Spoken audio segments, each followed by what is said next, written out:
If you're having trouble turning your email subscribers into paying customers, then I'm going to share with you this 5 email sequence that's going to help you change that right now. Take a look. Now, I personally use Aweber to do my email marketing, but you can use whatever suits you best. So in your first email, you're going to be setting the stage. This is where you let your email subscribers know that you'll be emailing them for the next few days and what to expect in those emails.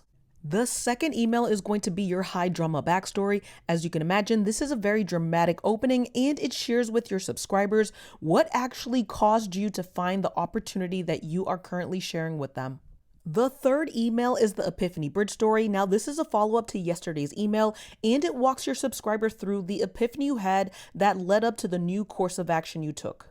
Email number 4 is the hidden benefits. So this is where you share how your new course of action has benefited you and how you discovered a new tool, a new product that has helped you even further your new course of action and has helped you out in that area. Email number 5 provides urgency, scarcity, and a call to action. This is where you let your subscribers know there's a real reason that they should be getting your product or your tool right now and why they will be missing out if they don't take advantage of this opportunity right now.